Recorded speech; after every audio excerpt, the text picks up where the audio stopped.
Kevin Hart's car crash, we expected it to yield several lawsuits because we knew that everyone involved had lawyered up. Kevin obviously has lawyers, but also the guy who was driving the car, Jared Black, and his girlfriend, his fiancée, Rebecca Broxterman, who are friends with Kevin and his wife, but we had heard it was literally a done deal that there were going to be lawsuits, but there have been none.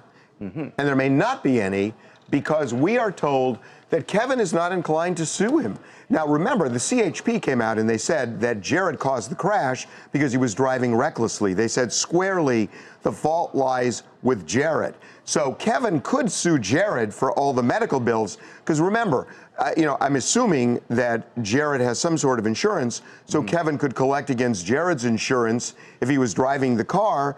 And but Jared could also say he has a case because there was safety equipment that wasn't in the car. Let's get into the safety equipment in a minute because that's interesting. But for the first part, for Kevin suing, you got to remember, Kevin's medical bills are massive because he was in the hospital for a long time. Surgery, inpatient therapy, outpatient therapy. Hundreds of thousands of dollars, clearly, yeah. But there's layers to this friendship. It's not just like Jared was a stranger to Kevin. I mean, they've been friends for a long time. Jared's fiancée, Rebecca, is Kevin's wife's trainer. I mean, there is a relationship here. Kevin has his own insurance that can help handle these bills, and Kevin's a really wealthy guy. So there are a lot of layers to this thing as to why he doesn't, at this time at least, plan on filing. Now, he could use his private health insurance, presumably, to cover some of that, although, like Brad said, I mean, he's extremely wealthy. Right. But Jared has lawyered up, like you said. Yeah, and that's the one I was expecting, especially when we found out all the things that are not, as far as it doesn't have modern safety equipment. Because we thought that Jared might sue because there were no safety harnesses in the car, that Jared might sue. No anti-lock brakes. Because, well, the safety harness could have prevented some of these injuries. Sure. But the reason I don't think that's going anywhere is the CHP determined nobody was even wearing their seatbelt, their lap belt. Right. And if they're not wearing their lap belt, they weren't going to wear the harness. And if they're not going to, so what's the point? Even if it's in the car, if they're not going to use it, no harm, no foul. So I don't think that's going to go anywhere. But the bottom line here is that we thought there were going to be a flurry of lawsuits.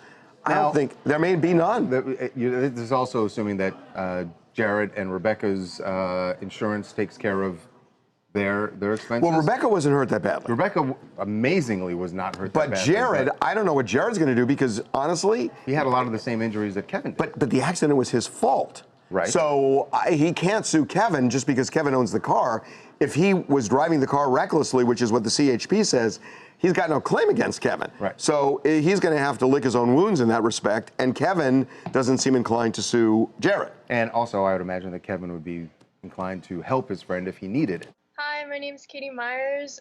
Kevin not suing is definitely a step in the different direction, especially by the looks of his back injuries and the seriousness of his accident.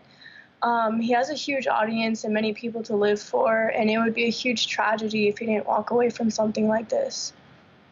Yeah, well, we know he's walking and he's doing well. Kevin has bounced back.